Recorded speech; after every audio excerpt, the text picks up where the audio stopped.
Cara, Throat My Blood. Throat My Blood, boy. Oh my... Fala, meus aventureiros, como é que vocês estão? Espero que estejam bem. Eu sou o Chorou e sejam bem-vindos a mais um vídeo de review aqui no canal e também o primeiro de Cabaneri. E cara, não, é sério. Que anime bom da peste, velho, na moral. Véi, a trilha sonora do Sawano, seja lá em qual anime ele esteja trabalhando, é simplesmente divina. É sério, cara, olha isso aqui.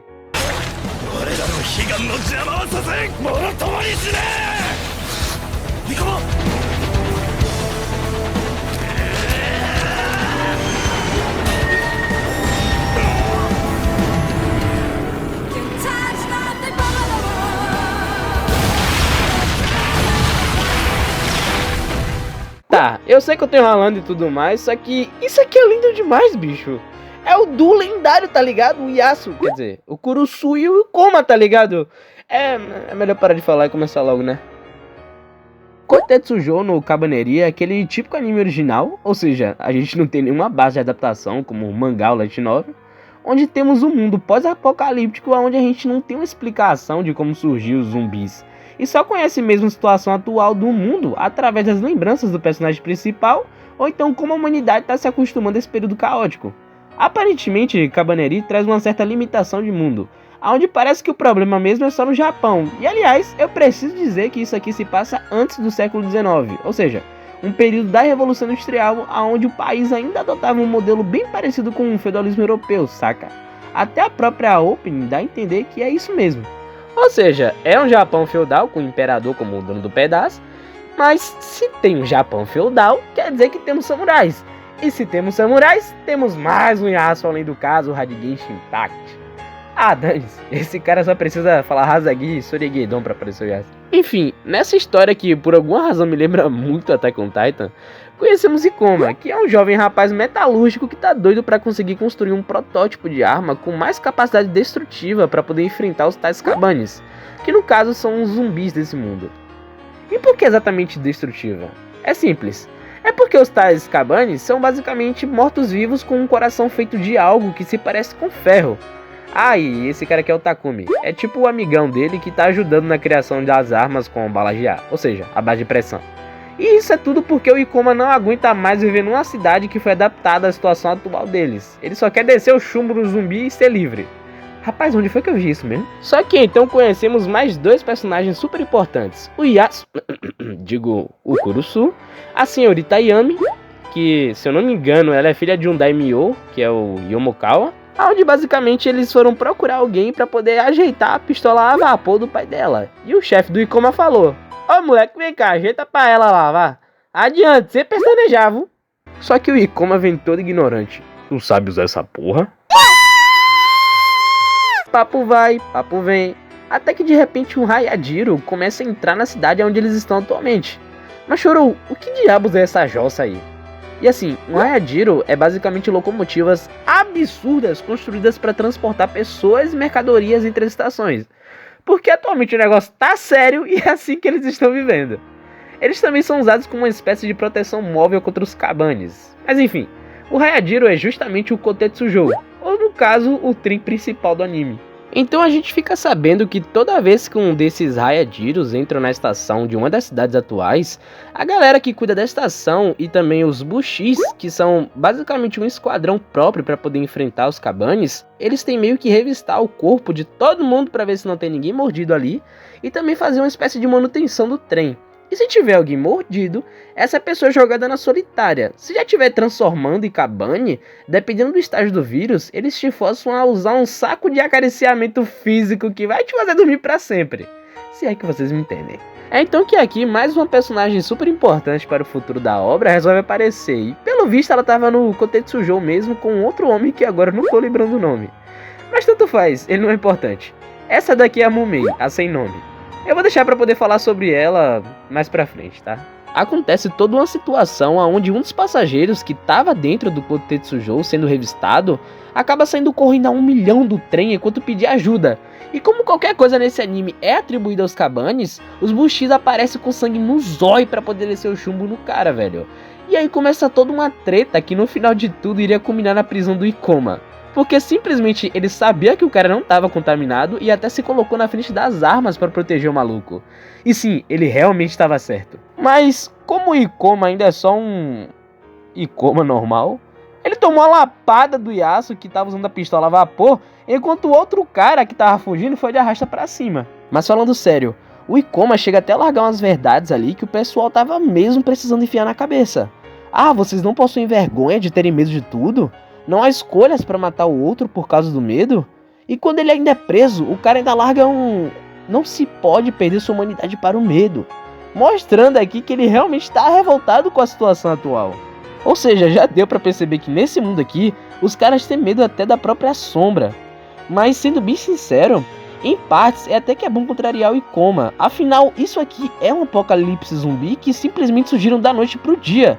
Fora que os Cabanes são fortes, reagem ao cheiro de sangue e também são rápidos pra caramba. Ou seja, se tu quer competir com um morto-vivo que corre 100 km por hora só pra bancar o herói, vai na fé, eu não vou. E cara, já no final do primeiro episódio, a gente tem uma crise de pânico por 3 situações absurdas que fazem você ir de 0 a 100 muito rápido. A primeira é que um outro Hayajiro infestado de Cabanes acaba se chocando contra a ponte de entrada da cidade deles. Então o caos se instala completamente. É bicho pra um lado, é morte pra outro, sangue pra lá, tiro pra tudo quanto é lado, é fogo pra caramba. É basicamente isso. A segunda é que no meio de todo o caos, o Ikoma ele se solta da prisão meia boca onde ele tava. Porém, ele vai até a casa dele pra pegar e lutar com o protótipo da arma que ele tava preparando pra matar os bichos, né? E simplesmente ele acaba sendo mordido.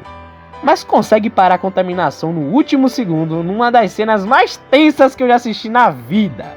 Já a terceira crise de pânico, e que chega até bugar um pouco a gente, é a Mumei. Sim, aquela garotinha lá. Aquele cara que tava com ela acaba sendo contaminado, então ele usa o saco de acariciamento que te faz dormir pra sempre. A Mumei deixa ele pra trás, mas acaba se batendo com um cabane enorme. E simplesmente a garota tira um laço do pescoço e ativa o modo foda-se. Nome temporário. Porque, meu irmão, a girada de perna com a lâmina escondida que essa menina deu pra cortar a cabeça fora desse bicho foi de tirar o fôlego completamente. Ah, e eu esqueci de falar, já que a gente tá passando pro episódio 2. A primeira coisa é que o Ikoma, na real, ele acabou sendo preso porque descobriram que ele escondia corações de Cabanes mortos. Ou seja, isso é minimamente estranho, né? E a outra é que ele tem essa raiva toda pelos Cabanes porque foram eles quem acariciaram com muito carinho uma falecida irmã dele. Inclusive, ele tem até uma pedra presa na mão por uma corda que, se eu não me engano, era da irmã dele, ou então ele conseguiu a pedra quando tava com a irmã. Uma das duas opções. Mas enfim, voltando pra todo o caos na cidade, a gente descobre que a Mumei, no seu modo foda-se, foi trocar de roupa e começou a varrer os Cabanes para que o pessoal que sobreviveu ao ataque pudesse fugir com suas famílias para o Kotetsujo. A Mumei até encontra o Takumi e o Ikoma e faz a mesma pergunta que eu fiz durante o decorrer do anime inteiro. Por que teu cabelo tá meio branco e por que tua pele tá verde, meu filho? Mas tá, né? Depois de muita treta no episódio, a gente descobre que aquele Daimyo, que era o pai da senhorita Yami, acabou se tornando um Cabane. Mas o Yasuo só chegou perto dela e disse o seguinte: é só um Cabane, esqueça ele. E claro, como era o pai dela, a mulher chorou horrores ali. Ao mesmo tempo, mais alguns personagens super importantes para o futuro da obra resolvem dar as caras. A primeira é a Yukina, que é uma bombada que sabe dirigir um Hayajiro. O Sukari, que é o carinha que fica na parte técnica do trem. O Kibito, que pra mim é o cara mais gente boa do anime. E a Kajika, ou então Kajika, aonde ela não tem uma função específica dentro do trem, mas ela cuida de umas crianças e também do pessoal. E eu acho ela bem legal também. Sei lá. Rola alguns entendimentos e complicações no decorrer do episódio, aonde a gente fica querendo mesmo é descer a porrada na cara do Yasuo. E ainda bate uma aflição danada, cara, pra que o pessoal consiga sair safos da cidade no meio daquele caos. O Ikoma, né, como protagonista, acaba salvando o dia, porque a gente descobre que agora que ele conseguiu parar a infecção do vírus, ele também consegue ativar o modo foda-se, que finalmente tem uma explicação do que de fato ele é. Simplesmente, tanto o Ikoma quanto a Mumei possuem sentidos apurados, força e resistências físicas melhoradas também, porque eles acabaram se tornando algo que fica na linha entre o que é ser um Cabane e o que é ser um humano. E basicamente, eles chamam essa mistura de Cabaneri. Uou, então aí tá a explicação porque a pele do menino ficou verde? Não, meu caro, isso é um erro de produção mesmo. Cara, o episódio 3 já começa com o Kotetsujo parando pra fazer alguns reparos e também aparece um dos melhores personagens dessa obra, que é o Suzuki. O porquê eu digo isso? O cara simplesmente mistura o japonês com o inglês na maioria das falas e os outros personagens simplesmente entendem e ainda respondem numa boa. O Kotetsujo nesse episódio já tá fora da cidade onde o anime começou e agora eles estão indo rumo a Kongokaku, que no caso é a cidade mais bem arrumadinha de todas, porque é onde tá o imperador. Enquanto isso, a Kadika, ela tá servindo rações pra galera que, normalmente, numa situação dessas, você tem que saber controlar muito bem a quantidade de comida, né? Ainda mais quando tá faltando. Mas então, como uma boa pessoa, ela vai lá e entrega 2 rações a uma moça que estava grávida. E realmente ela fez o certo nesse tipo de situação. Só que tem um pequeno probleminha aí que ela não esperava. Enquanto isso, a nossa dupla de cabaneiristas estão trancafiados e sem nada pra fazer lá no vagão da caldeira do trem. E tem até uma galera mais velha que não tá gostando muito da ideia de ter esses dois por perto. E ficam o tempo todo pedindo pra pararem o trem e jogar o Ikoma e a Momei pra fora. Mas isso não acontece. A situação fica de uma forma onde praticamente a Momei diz: assim, cara, tá vendo esse laço no meu pescoço? Se eu tiro ele, eu luto no meu potencial máximo, mas depois eu fico com sono. Então você, que acabou de se tornar um cabaneirinho, vai ser meu escudo. Aí o Ikoma fica tipo, como é que é? Pô, porrada, tombo, mais porrada. Não. E o Ikoma fica sem entender nada, né? Porque essa daqui sabe fazer de tudo, menos dar uma explicação sobre movimentos de luta. Ela diz que tem um motivo pra ela poder ir pra Kongokaku com eles, mas não pode explicar porque era algo entre ela e o suposto irmão. Eu fiquei tipo, então tem parada errada aí, mas tudo bem. Mas pelo menos uma coisa fica bem mais esclarecida no meio do episódio, que são os poderes de um cabaneiri. Além da super força, maior resistência e agilidade, eles também conseguem se curar de ferimentos e até sentir a presença dos cabanes, o que é uma puta vantagem pra essa galerinha aqui. Só que, como nem tudo é flores, tem um problema aqui. Dos grandes. Como os cabanes se alimentam de sangue, então por serem metade humano e metade morto-vivo coração de ferro, Ikoma e Momei precisam se alimentar, obviamente, de sangue. E só por isso acontecem alguns problemas, como o Ikoma quase atacando a Yami por perder o controle sobre si mesmo. Mas aí vem o Yasu e mete uma paulada nele, resolvendo tudo. Mas cara, tem uma situação que acontece durante o meio pro final do episódio, que é quando a Momei sente a presença de um cabane dentro do trem com os poderes dela.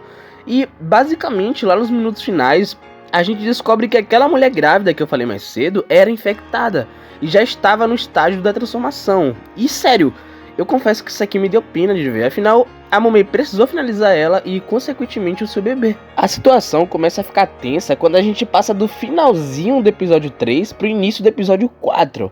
É literalmente uma continuação, cara. Onde eles precisam voltar rapidamente pro trem porque tem uma horda de cabanes que estão se aproximando. Mas então, outro problema começa a crescer dentro do Kotetsujo, que é a preocupação do povo em acabar sendo mordido pelo Ikoma e pela Momei. Já que na concepção deles, os dois ainda são monstros que só estão atuando como humanos. Daí pra frente o bicho pega demais. Dentro do trem, existem 6 anciões que eram os caras dos mais altos cargos naquela cidade principal onde a gente começou o anime. E pra dar a voz ao povo descontente, eles jogam na cara da Yami que ela é incompetente e pedem a chave mestra do controle do Kotetsujo. Beleza, os velhos tomaram o controle do trem e já começam fazendo o quê? Merda. Que é quando eles resolvem alterar o curso atual deles no intuito de cortar caminho e ir mais rápido para Kongokaku. Eles resolvem justamente ir para o lugar mais vulnerável a ataques de todos, que são as montanhas. Ou seja, você já pode ter uma ideia do que vai rolar aqui, não é? Por causa da decisão mais complicada possível dos anciões, os personagens acabam tendo que enfrentar uma outra horda de cabanes que já estavam prontinhos para se jogarem em cima do trem. Só que aí uma parada meio inesperada acontece. Um dos cabanes que apareceu dessa vez simplesmente estava portando 2 katanas e estava passando a peixeira em geral. Ou seja, o bicho é inteligente. A Momei explica mais tarde a respeito do que está acontecendo. E então somos introduzidos a mais um conceito da obra, o Azatori. Onde eles são basicamente os cabanes que aprenderam a lutar pela experiência própria. E cara, só esse maluco sozinho já conseguiu fazer um estrago absurdo nos vagões de trás. Mas pra piorar a situação, os caras conseguem entrar completamente no Kotetsujo e mais uma vez o caos se instala. Só que cara, quando o Yasu, quer dizer, o Kurusu sai na espadada contra o Azatori, Aí o bagulho fica insano. Sem contar também que vira e mexe, as pessoas que não fazem parte dos Bushis, mas que estão dentro do trem, só que não sabem lutar, tentam ajudar dando suporte pra montar barreiras e etc. Só que tipo, o mais incrível aqui é o grito de guerra pra levantar o ânimo de geral, tá ligado? Pra poder dar aquele contorno na situação. E aí eles começam a gritar: Rokon Shoujo! Rokon Shoujo! É muito lindo! Tipo, dá pra sentir a energia disso aqui claramente, cara. É tipo aquele bordão de Boku no Hero Plus Ultra. Mas enfim, o Yasuo acaba tomando um esporro no X1, como sempre, né? Mas mesmo assim conseguiu tempo suficiente pro Ikoma chegar. E então, sem a ajuda da Mumei, porque ela já tinha chegado ao seu limite e precisava descansar, o Ikoma, com a assistência do Yasuo, acaba derrotando o Asatori espadachim. E então, cara, temos o melhor final de episódios de todos. Eu juro, se o anime acabasse aqui já tava ótimo. Cara, geral começa a levantar o braço e gritar Vitória! Ou então Rokon Shoujo! Cara, é insano. Na mudança do episódio 4 para o episódio 5, as coisas começam a melhorar dentro do Kotetsujo, porque o pessoal começa a perceber que eles não precisavam ficar com todo esse medo do Ikoma ou da Mumei. Afinal, eles estavam ali para defendê-los também. Por sorte, o Yasuo, sem poderes de vento, ainda tá vivo, só perdeu o X1 mesmo, mas passa bem. Enquanto o restante do pessoal do trem começa a se reconciliar e a aceitar melhor a situação. Ou seja, tudo fica bonitinho mais uma vez. Mas, como nem tudo aqui é flores, o problema se aproxima mais uma vez e uma espécie de pseudo-mini-arco começa a dar início quando eles encontram uma outra estação, que se eu não me engano se chama Yoshiro, mas que aparentemente tinha sido atacada pelos Cabanes. Mas como havia sinal de fogo nela, então poderia haver sobreviventes. Então a Ayami e o pessoal resolvem enviar um grupo de resgate imediatamente. E realmente esse povo estava certo, eles conseguem entrar na estação e abrigar o pessoal que tinha sido atacado, enquanto um deles explica que a situação toda aconteceu há 3 dias, quando uma criatura chamada Nuvem Negra, eu vou falar o nome em português mesmo, porque eu esqueci como é que eles chamam na linguagem original, mas enfim, eles foram dizimados por esse bicho aí, que a propósito é mais uma novidade. Uma outra coisa muito estranha também é que dentre os sobreviventes dessa estação estava um homem muito sus que conhecia a Mumei e ela também aparentava conhecer ele. E nesse momento eu fiquei tipo, ok, tem alguma coisa errada de novo vindo aí. Mas enfim, esse cara misterioso que por sinal se chama Enoko, ou então Enoku, mas eu prefiro chamar pela primeira forma, né? Simplesmente veio dar uma mensagem a ela que o Shogunato estava agindo de uma forma meio estranha. Eles estavam estocando armas para matar pessoas e não Cabanes.